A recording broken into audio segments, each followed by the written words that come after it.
Halo anak kelas 4, apa kabar? Pak Yakob berharap kamu senantiasa sehat. Pak Yakob berharap kamu tetap semangat di dalam belajar online ini. Hari ini Pak Yakob ingin memberikan firman Tuhan mengenai penderitaan orang Israel di tanah Mesir. Di tanah Mesir, orang Israel itu ditindas. Orang Israel itu disuruh kerja paksa. Dan mereka disuruh kerja paksa selama 430 tahun. Mereka menderita. Mereka kekurangan. Nah, di dalam penderitaan itu tapi Tuhan tidak pernah tinggal diam.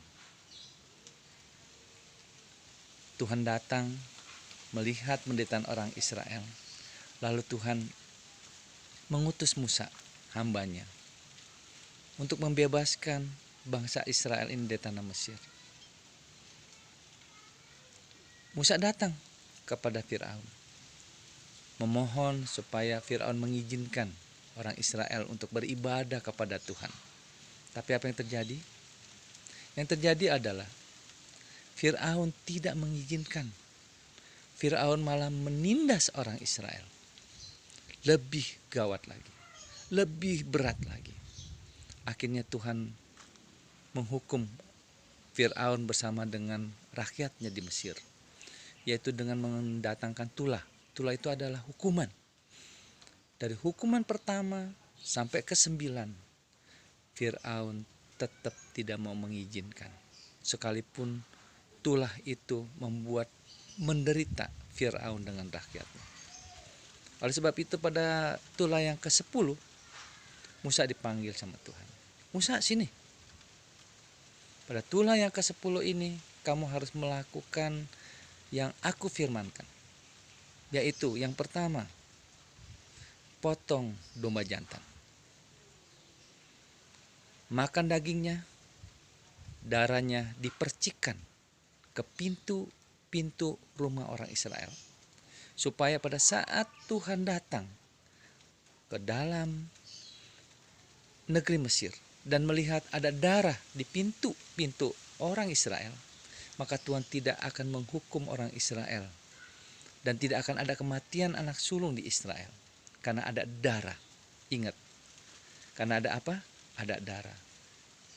Karena ada darah, tidak ada kematian anak sulung di Israel. Beda di Mesir. Mesir tidak ada yang memberikan darah di pintu-pintu rumahnya. Makanya pada waktu malam Tuhan datang, maka di Mesir dari Raja Firaun sampai rakyatnya, dari Raja Firaun, rakyatnya, bahkan ternak-ternaknya, semua yang lahir duluan, semua yang menjadi anak sulung, semuanya mati. Tidak ada di Mesir yang rumahnya tidak ada tangisan. Semuanya menangis. Kenapa? Karena ada kematian anak sulung di dalam kehidupan mereka. Tapi di Israel tidak ada. Kenapa? Karena ada tanda darah. Tanda darah sebagai tanda keselamatan dari Tuhan.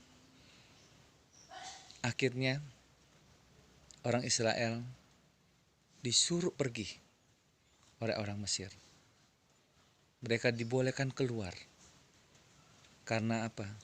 Karena mereka sekarang melihat bahwa tulah yang ke-10, yaitu kematian anak sulung, itu membuat mereka sangat menderita. Nah, anak-anak yang dikasihi dan mengasihi Tuhan, apa pelajaran yang dapat kita pelajari? Pelajaran yang pertama adalah di dalam penderitaan apapun yang kita alami, ada Tuhan bersama dengan kita. Yang kedua, di dalam penderitaan Tuhan tahu dan Tuhan memberikan jalan keluarnya. Yang ketiga, di dalam hidup ini harus ada tanda darah. Darahnya siapa? Darahnya Tuhan Yesus. Di mana? Di hati kita. Supaya pada waktu Tuhan datang, ketika dia melihat hati kita ada Tuhan Yesus, maka kita akan diangkat. Kita akan naik ke surga. Kita akan duduk di sebelah kanan Allah. Dan kita akan diterima di surga. Karena ada darah Kristus. Sama seperti Musa membebaskan bangsa Israel, demikian Tuhan Yesus membebaskan kita dari segala dosa kita. Tuhan Yesus memberkati. Amin.